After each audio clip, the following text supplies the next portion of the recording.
What's up, guys? Welcome back to Voiceover Work, an audiobook sampler. Where do you listen? Today we're going to help you decide if you need to listen to this one.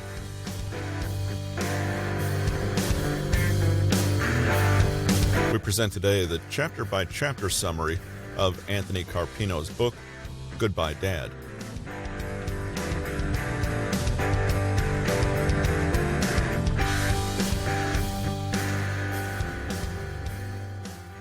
Chapter 1, Denial. Before we go any further, I first want to say I am sorry for your loss. If you're reading this book, that inevitably means you, like so many others, are going through a very difficult time. With that being said, I think it's important that the first chapter of this book be on denial. Denial can be defined in many ways, but for this specific situation, we'll focus on how it affects us as a whole. For clarity's sake, here's the brief definition of the word denial that I'm using for the scope of this chapter: refusing to accept the loss of your father. While you may immediately disagree with this claim, I urge you to ask yourself the honest question: do you accept that your father is gone? So many, including myself, would immediately snap back with, "Of course I do." Unfortunately, it's not always that simple.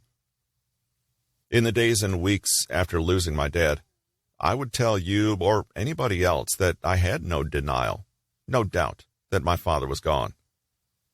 Being a realist by nature, I felt as though I typically didn't have trouble deciphering what is true and what's a fabrication, albeit a subconscious one, made up to comfort myself. After all, as a rational person, how could I?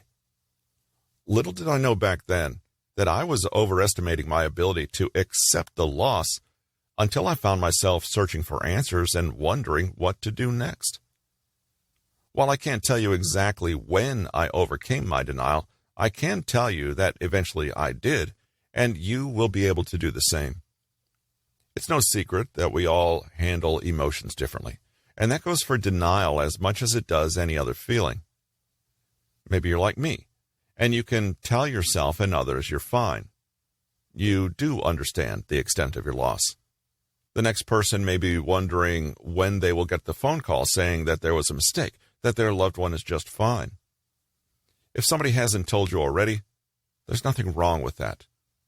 Following the death of a loved one, and more specifically a father, it's common to have an initial sense of denial. Some recognize this feeling, and some are ignorant of it. Trying to understand why you fall in one of these categories is a waste of time. The questions you should be asking yourself are, am I in denial? And, on a deeper level, am I subconsciously avoiding the truth? The latter will answer the former. We all heal in our own ways. Therefore, the time frame in which it takes one to accept the difficult truth varies. As I've learned, and as I'm sure you will learn as well, the weeks following a loss can be a roller coaster of emotions. Understanding that simple fact puts you in a position to see yourself from a third-person perspective. What do I mean by this? I mean that understanding the emotions you may face, or are currently facing now, can be the pivotal moment in your journey through and alongside your grief. You can, figuratively, take a step back, analyze your emotions, actions, and thoughts, and correct them on the spot. For example, just weeks after losing my father, I knew something was off. I didn't know what to feel, and I didn't know how to fix or remedy the situation I was going through. I felt somewhat lost, searching my mind for answers that just weren't there.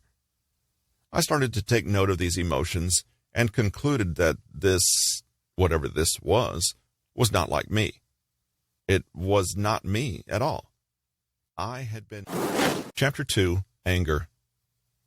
Anger is as deceptive an emotion as it is a powerful one, and that's a dangerous combination. Did you know that one definition of anger is a state of temporary insanity? In moments of real, gritty, ugly anger, our vision can waver and distort, our heart rates can increase until our hearts begin to race, palpitating at an uncomfortable and unsustainable speed, our mouths can run dry, causing a choking sensation as we try unsuccessfully to speak the words that might articulate our current state of overwhelming helplessness and rage.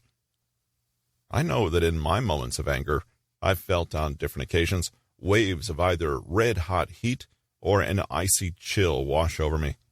In my anger, I've been so fueled with rage and frustration that I convinced myself nothing mattered. I didn't know at the time that these feelings were temporary. In the moment, I thought that they would last forever. And this bleak outlook drove me into a depression, which we'll look at more closely in Chapter 4. I found myself going to the gym at all hours of the night just to be alone, putting myself through miserable workouts as some sort of sick coping mechanism. It was not uncommon for me to stay up all night, go to the gym at 3 a.m., and then go to work at 7 a.m.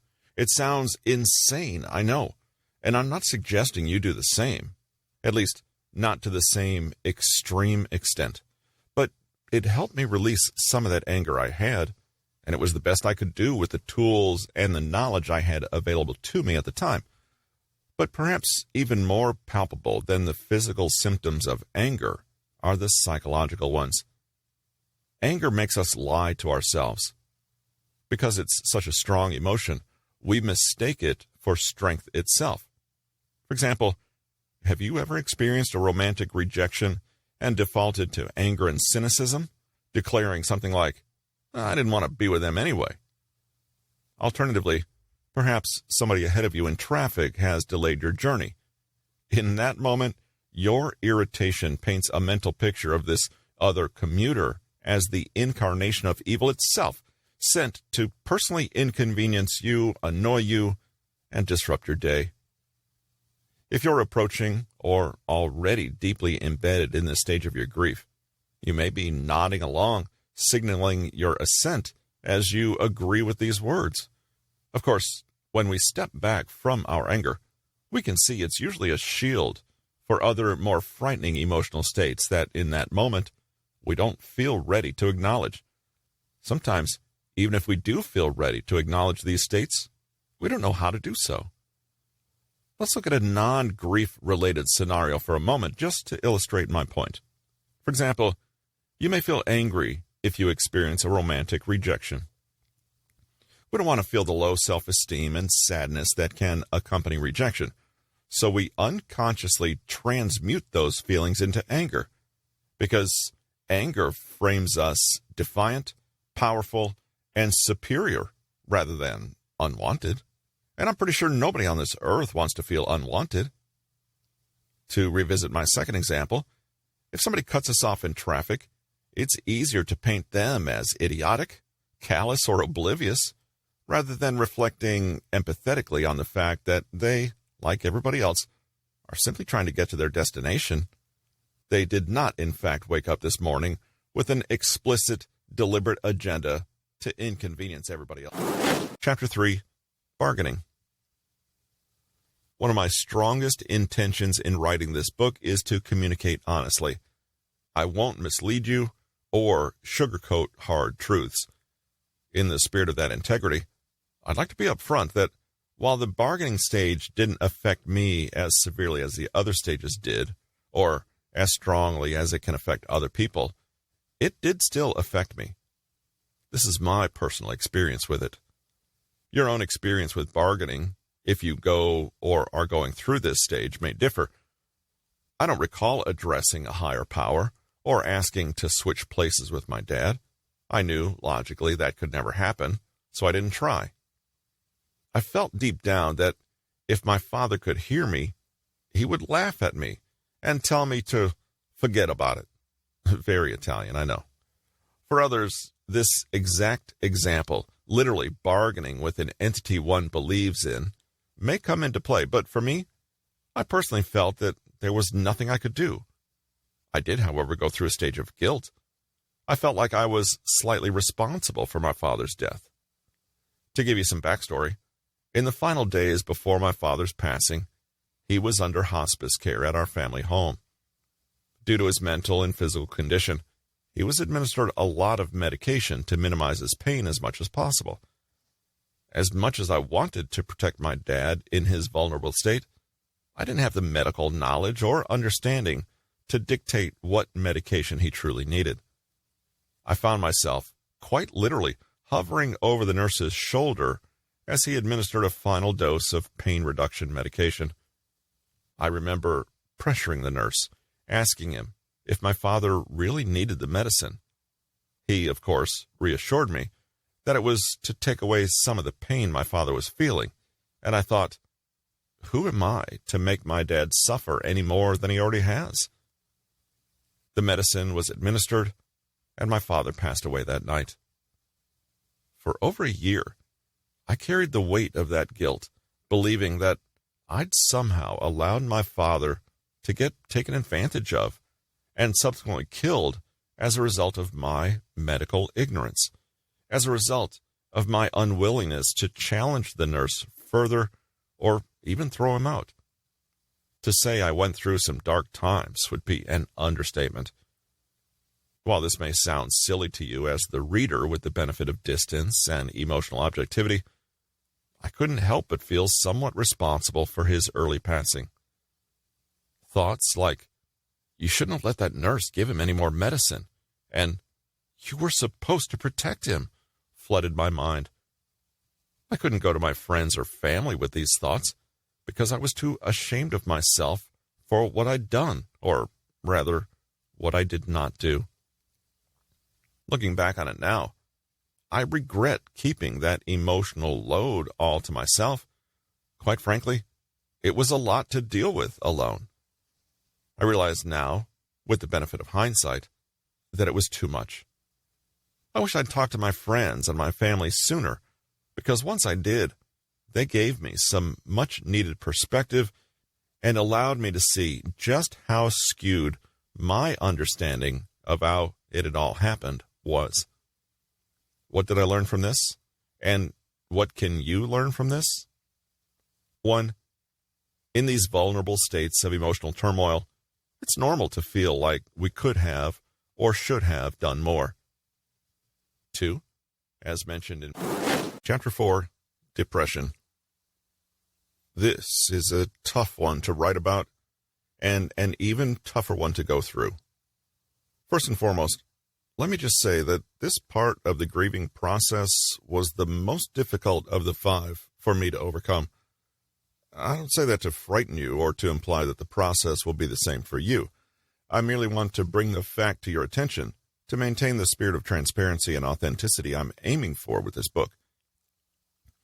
If the combined experiences I shared in the bargaining chapter were like a car crash, then my depression was like a 30-car pileup. Because I was in the military at the time of my father's death, my duties and rank inevitably meant that I would have to leave Philadelphia, where all of my family lived, and return to Florida for work. The separation, the physical distance between my loved ones and me, only added to my sense of isolation.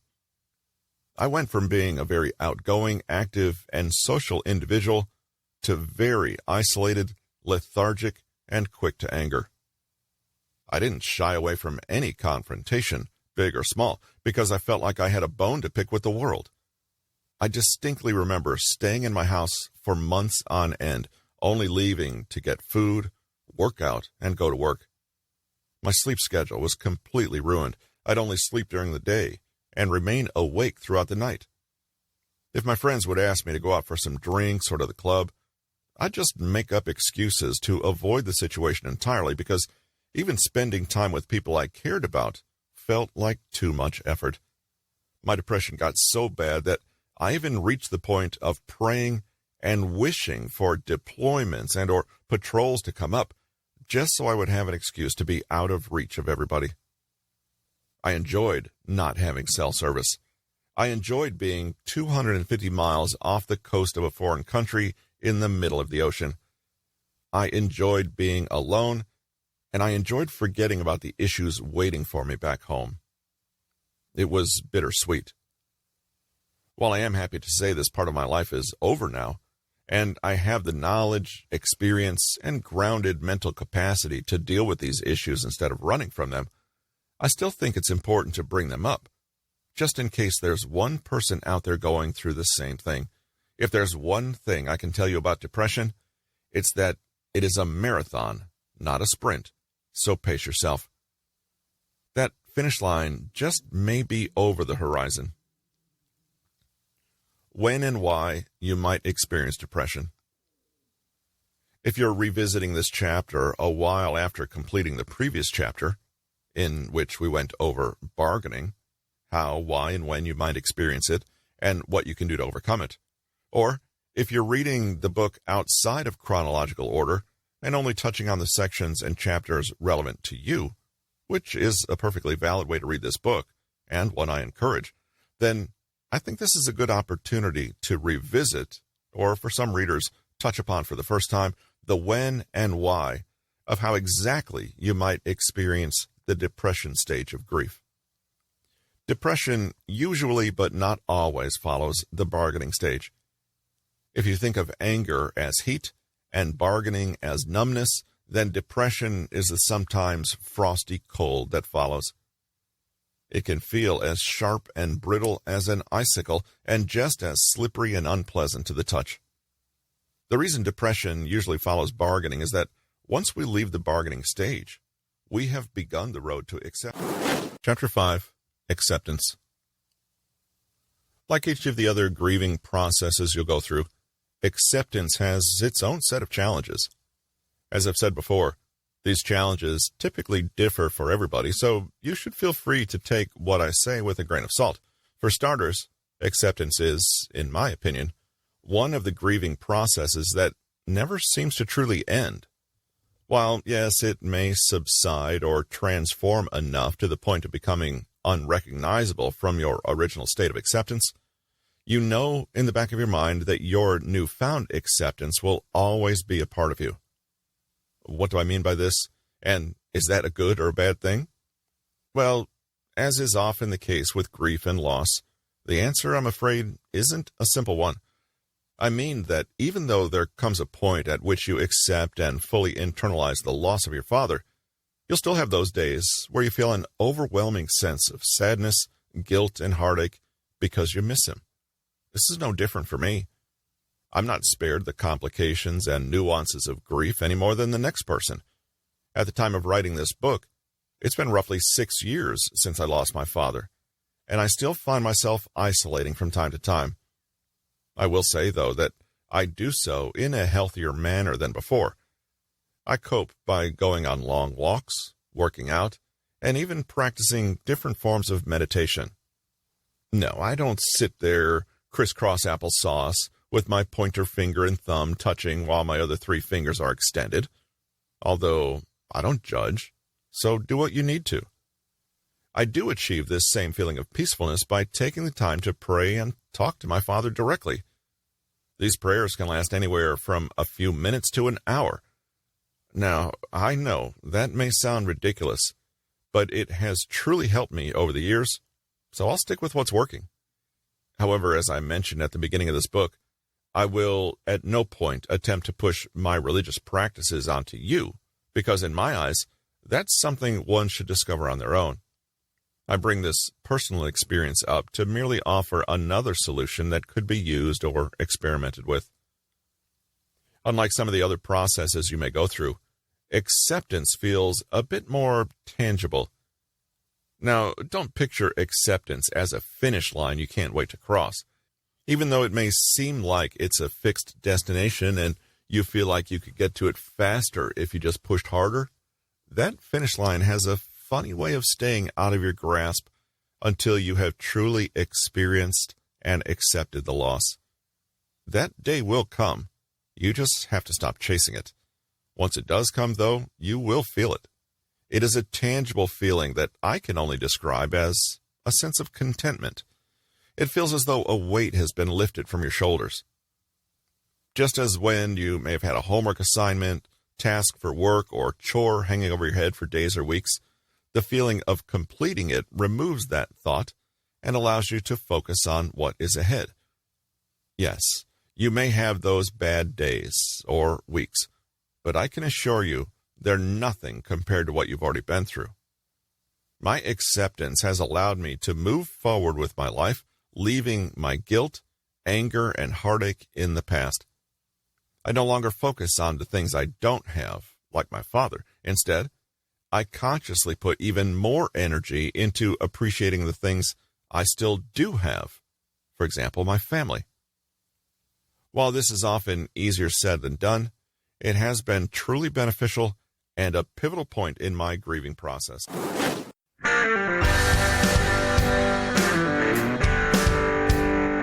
Thanks for joining me on this episode of Voice Over Work, an audiobook sampler. Where do you listen? You can learn more at our website, newtonmg.com, because who knows what else is out there you might want to hear. Thanks for joining us today. See you in 4 days for our next episode.